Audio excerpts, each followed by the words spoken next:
Hey, what is up, everyone? It's Rich. All right, welcome to Super Fun Sunday. This is going to be awesome. We're going to have a killer chat about the comic book industry. We're going to look at some Marini art, and this stuff is going to rock your world. If you're a fan of Atomo or just kind of like really good animation style art, things like Eduardo Rizzo. This dude is just awesome, and tons of people have requested him. I have done other Marini videos, so you can check on those. And I do actually own all these books, but it's a little easier, and I think it looks cooler to do the video as a screen record, and then also what was I going to say? It's from 4 or 5 different books you're going to see. I tried to include the cover of the ones that I pulled from, and then also I was going to say is there really won't be any spoilers. So I kind of strategically picked pages, and then also I picked what I thought were the best pages. So yeah, let's get talking and looking at some art. And what's this video going to be? It's going to be super fun. All right, full screen mode, Carlos mode as we call it. So this is the cover for Gypsy #1, if I'm not mistaken. And the first time that I saw this work was at Wildstorm, and I want to say Carlos DeAnda turned me on to it. And I didn't see this in '92, but it is actually interesting to know that this book was done in 1992. And again, you're going to see some very, very heavy Akira and Otomo references in this book. And in fact, there's a couple of drawings that look really, really heavily influenced by some of the manga. So you will see. So this is one of the other books I pulled from. This is called Desert Star.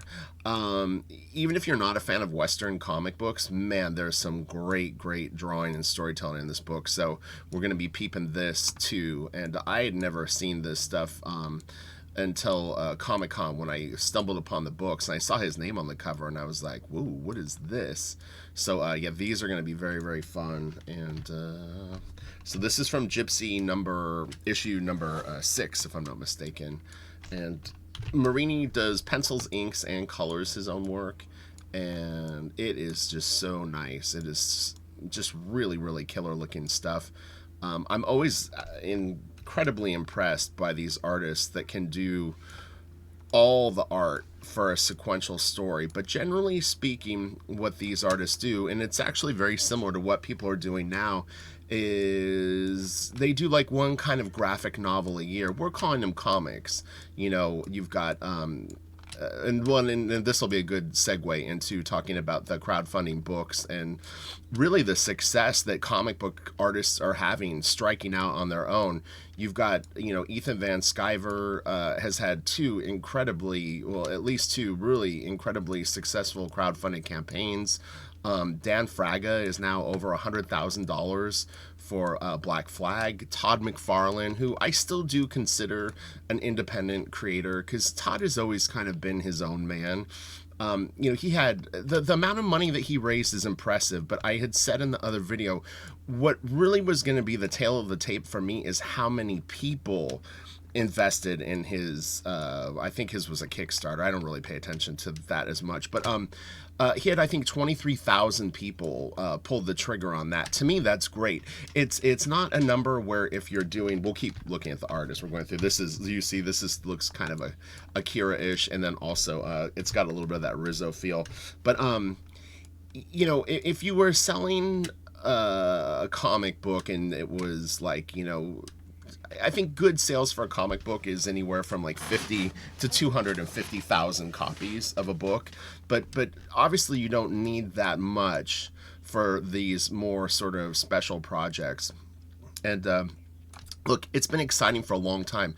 People are going to go, oh, you're just picking up on this. I've been talking about this for 16 months, at least, if not 2 years. I was talking about this, and I kind of remember the time frame because it was Ethan Van Sciver was doing the first Cyber Frog crowdfunded thing, and he was at about 400 grand, somewhere around there, between 300 and 400,000. And I was asking like friends, I was like, have you seen his crowdfunded thing? And most of my friends didn't honestly know anything about it. And so I was like, well, that's kind of weird. But Sean Gordon Murphy is about to fire off his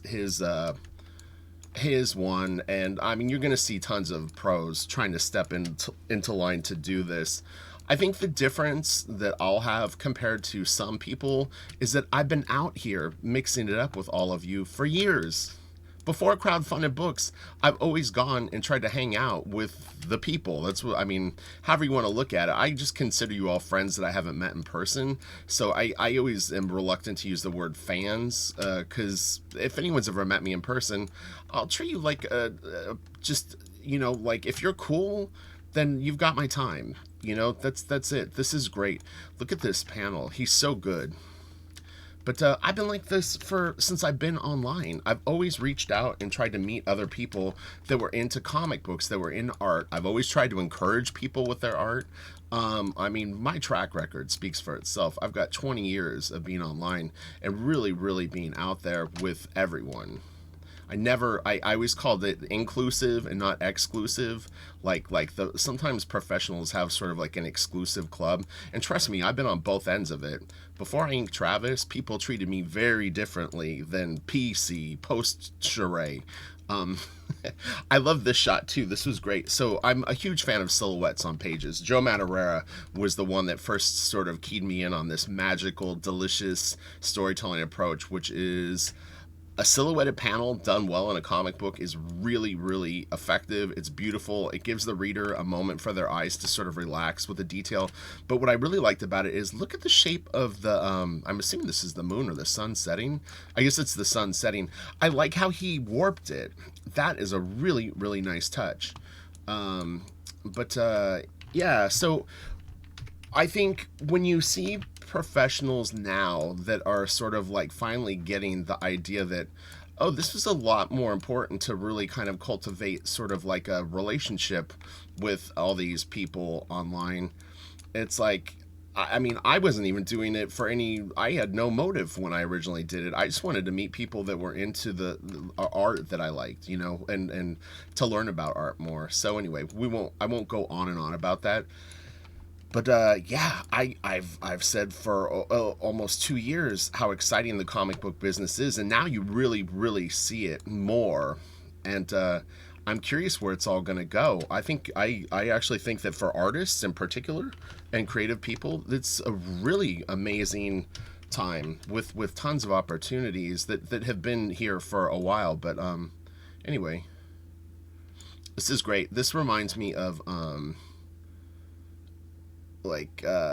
some of the manga that I've been looking at. I'm trying to think of like Blam, like a little bit of like that Blam vibe, and it's pretty epic. Epoch. And this is from the second issue of Gypsy. This is the cover for the second issue of Gypsy. Wait till you see as we get further along, though, the what would you call it, the Akira popping up in it. It's really cool. But look at this dude's colors, man. This reminds me of Rizzo. This looks a little like 100 Bullets-ish. I'm trying to think. Rizzo had done some books before he came to the United States doing comics. So I have some of the early stuff that he did pre 100 Bullets. And I'm trying to think of when he hopped on 100 Bullets. That probably would have been like 1997-ish. That's a great little face. Another really, really good book, if you've never seen it, is there's a Grendel like graphic novel that I can't think of the guy's name off the top of my head. He passed away. He was like a Croatian artist that did just this incredible Grendel book that has a little bit of this vibe. And man, the dude was so good. He died way too young. I love the colors here. I think it's so badass. It's got kind of like a Michael Golden sort of vibe.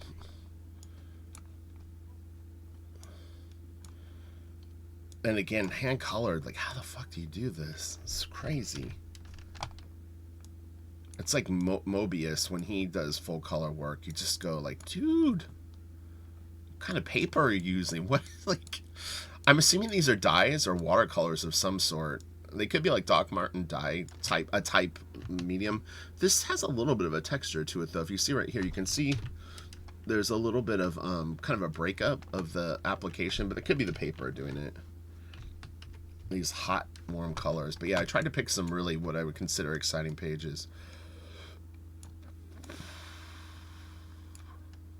Oh, and the other thing that's been really exciting too is, regardless if you're into the whole thing, is I don't know if anyone saw that the David Cho Batman piece went for $38,000. That was pretty incredible. David is really in no position where he needs to sell original art, if you know his backstory. But anyway, they're doing all these pieces for to raise money for comic book stores, and they've been selling great. I would say that the lower end pieces are selling for between 2 and like 3,500, 2,000 to 3,500, and then there's just this other level that's like 9 to about 16,000 per drawing, and these are 9 by 12 pen and ink drawings, and that's been really impressive too. It's great to see that there's people out there that are willing to spend that kind of money on comic art. So again, who does that benefit? That benefits all of us as artists, however you want to see it. I've always said this, and I don't say it as much publicly, but there's absolutely no reason to be jealous of any other artist that's having success.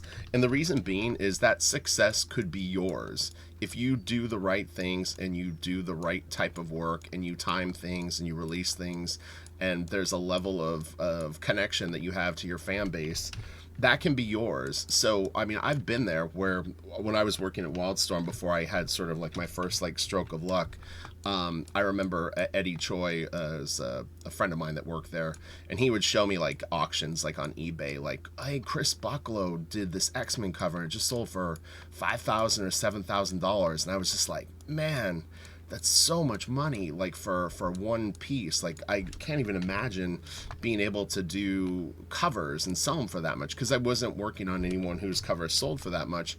2 years later, I was working with Bacalo, so it's like, you can't let that grind you down. You have to look at it as inspiration. It's like, if they can do it, maybe I could do it. You might not get to the same exact level. There's plenty of room for everyone. Plenty of room for everyone.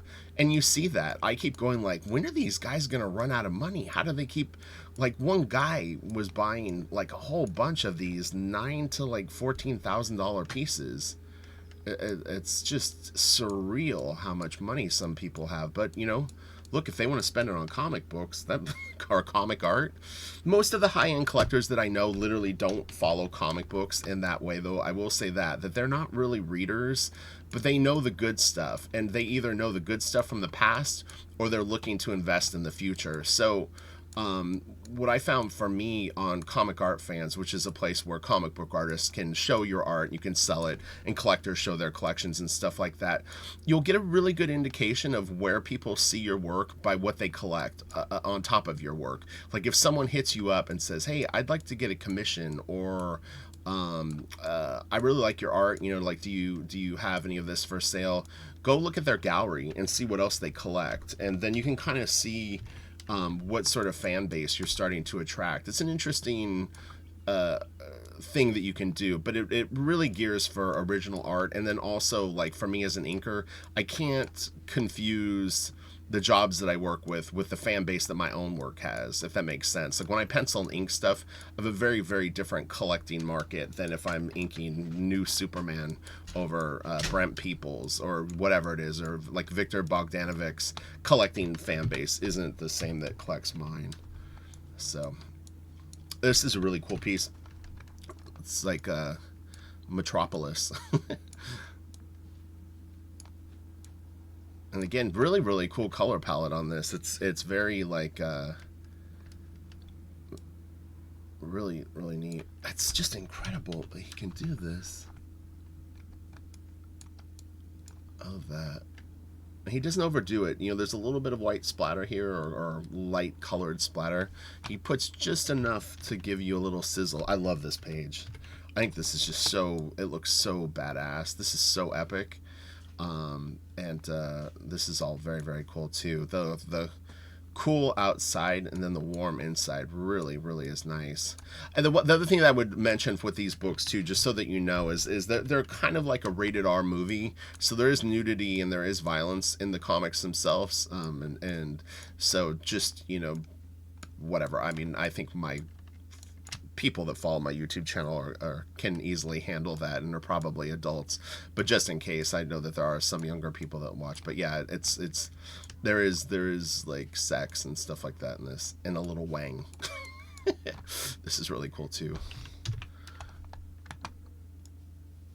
That's really nice. See, and this was like, it's funny because this is a good example of looks that I wanted to get in Blaster Kid that I knew I wouldn't be able to get with traditional pen and ink. And so this was one of the things, this type of atmosphere was something that I really racked my brain with for a couple of years of different approaches that I could use to be able to have something that was solid, had value, meaning a level of gray to it, but wasn't cross-hatching. So it was quite a conundrum because it's like if you have jet black here and jet black here with a fade, there's not the sense of depth, and I really wanted a sense of depth. So a few people were concerned that I was considering using screen tones. If you're a member of my Patreon, you'll see that I've done pen and ink pieces only for Blaster Kid that look fine. So it's the screen tones are for very specific things. It's not going to be something that I would use all the time. And there's other techniques that I've developed for that atmospheric look. This is great too. There's a page coming up that's straight out of Akira. It's so funny. This reminds me a little of Akira too. But there's another one coming up in a restaurant that you're going to laugh at if you've read the comics or seen the movie. Actually, it's in both. These are great gestures though. And this again has a little bit of that Eduardo Rizzo feel to me. If you haven't checked out 100 Bullets, honestly, you can get the trade paperbacks for so cheap. There's not a single one of them that I wouldn't recommend. And he also did a Batman mini series that was really good. And this is interesting. So this is, I think, from... I'm trying to think what issue this is. His coloring technique got a little more saturated as he went along. It's pretty funny, that peen. But yeah, the last two issues are more vibrant than the first two. But you figure he probably did that over a period of 6 years. So his work and confidence and probably even approaches, you know what I mean? You fine tune things. That's what I've always found is, and this is from that Western book. Yeah, the one thing that really helps you is a comic book artist, and your finished look is seeing the stuff printed, and you can start to like manipulate how you approach things based on how stuff is reproducing in the books. So that's the only scary thing of working on a book for a year and then releasing it is you're in pretty deep at that point, and you're just gonna have to adjust things yearly. This would be an interesting question for people is because so I'd always come at things from like a monthly perspective, but I think that 12 issues a month to get the best quality is overkill. So I've always tried to like target somewhere around 8 to 9 books worth of content, and then maybe like bonus pieces where you do 15 or 20 pinups, splash page type things, cover images and stuff like that, and those also generate a lot of extra cash for you. But that would be 160 pages of interior art. It's a lot.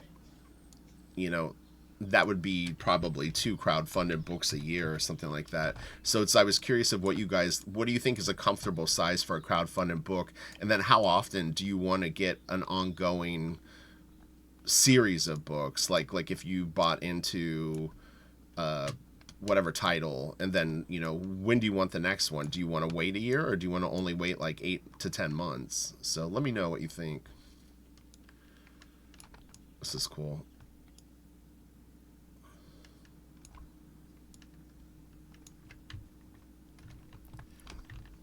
And this is from the Western book. I picked some of these Western pages just because it's a little bit of a different thing. It looks like he's using ink wash on these pieces. The originals would probably look a bit like this, a little lighter, but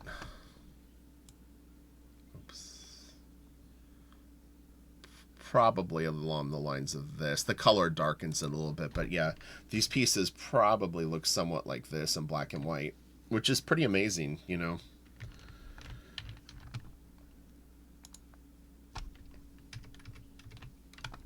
I love this train. That's really cool too. It's tricky stuff to draw, I mean, it is. This is so nice. If another book I would recommend is Mark Chiarello did a book called, I think, Batman Houdini, and it's in that washy style. And Mark Chiarello kind of got known, I think, later in his career for being kind of like the head cover art director for DC Comics, but they fired him, I don't know, what, a year and a half ago, 2 years ago, which was pretty disappointing. But Mark is a very, very good artist, on top of the fact that he was quite visionary with his taste and aesthetic in comics. And I think comic book artists, really enjoyed working with him because they knew his expertise with it. This is great. Again, really, really powerful silhouette. This looks great. The wash helps him push some stuff back into the background a little bit. I think this interior shot is really, really nice. And then this is great too. This almost looks straight out of Gotham by Gaslamp, except it would be horse and buggies more than this. This is like maybe a few years before that time period, but Marini did actually do something with Batman. I'm not 100% sure I've ever seen it, but I'm aware that he has. This is nice too. This has got a little bit of that Kira feel, but that other page is coming up in just a second.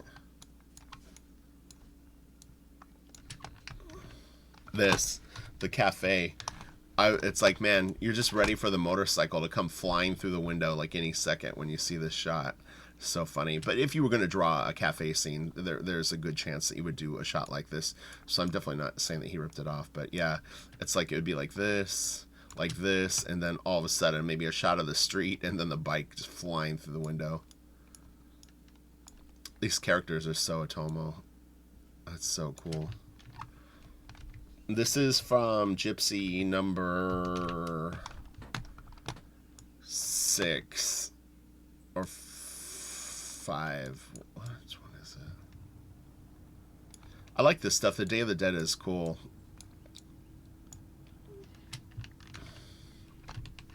Whoa, what did I do? The colors on this are really, really nice. This is a very, very cool shot. I'm a huge fan of stairs in comics.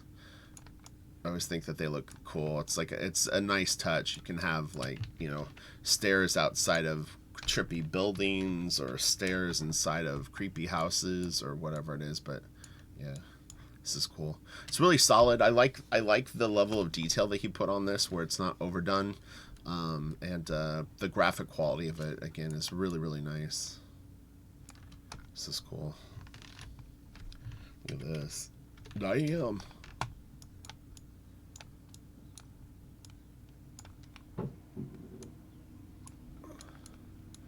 Marini is on Instagram, and he posts stuff. He's been doing, like, kind of TNA cheesecakey type things lately. I think he wants to kind of push people's buttons a little bit. So it's like, I get that vibe that it's a really interesting thing, because I've actually asked people at the companies about that, because I've always wondered if, like, you know, taking superhero characters and drawing them nude, like, pisses off anyone.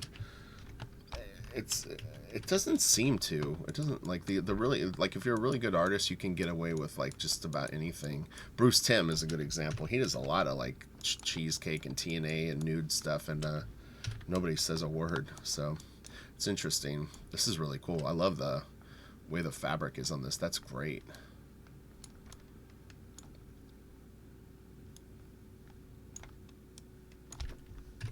Really good amount of detail for the pieces too.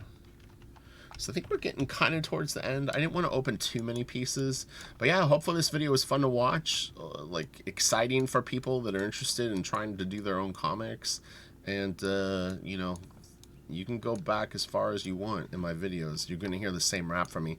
It's funny because I've done videos where I do voiceovers of older videos to revisit the material that I was addressing, and it's so funny because I will say the same exact thing as I'll be narrating it, and I'll say something and then I say it in the video. I'm like, oh, it just shows the consistency that I have with things. But I'm always trying to learn. So with art, that's the thing where I've seen a big growth. Is I was looking at some pieces that I did about 3 years ago. Oh my gosh, I'm so much better now. It's crazy how much more I've learned. But back then I was still trying to fake a lot of stuff.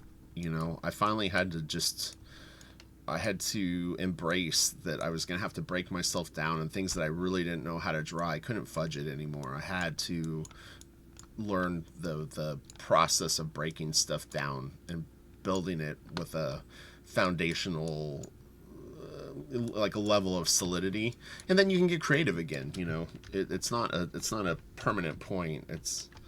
This is very Rizzo, but it really helps you just be able to draw anything from any angle. You're not scared to foreshorten things. You're not scared to have things overlapping. You're not scared to turn the camera. So it really does liberate you. So that's why I always encourage people, just learn it right the first time, and then you're never going to have to go backwards with it. You always want to learn more, though. That's for sure. And that's kind of the fun thing about it, is you'll see a comic book like this, or you'll see someone draw something online, and you'll go, oh man, I really like the way that they did this jacket here. But you'll know most of the stuff, but there'll be one little thing that they did. Then you're able to pick it up and put it into your stuff a lot quicker. This is great. But you can see how much more vibrant this stuff is than the earlier Gypsy stuff. The colors are way more hot. We can try this just to see if it's the reproduction. It's possible that his original pieces looked a little more like this and weren't as juicy as what we're seeing. So you can never tell. Sometimes books print a little hot. Speaking of hot, what is she doing? Oh, I was like, that doesn't look comfortable. And also, she isn't really making it over that fence very good. It's like the next stick would be in a very problematic area. And Marini is known for drawing hotties. That's one thing for sure. This is so Otomo. It looks so good. Man. This looks like it's straight out of like Guillermo del Toro. What was that first early movie that he did with the bomb in the middle of the village? I can't think of what it was called. Kronos, maybe? And then I think there's just one more piece and then we're done. This could be it. I love this cover though. It's nice. This guy in particular, it's very cool. So, okay, I think we're done. Yeah, it's just going to be these last couple covers. Then we're there. So, all right, have a great day. Have a super fun Sunday. I'll be back later this week. I actually kind of jacked up my left elbow, so I was in a lot of pain this last week. I draw with my right hand, but, yeah, like hyperextended my elbow. And, oh, my God, I was in so much pain working on that Blaster Kid piece. It was really bad, but it's almost healed up now, so I'm kind of excited to be back to normal. So, all right, I will talk to you guys later. Have a great day, and I'll probably be back Tuesday or Wednesday. Okay, bye.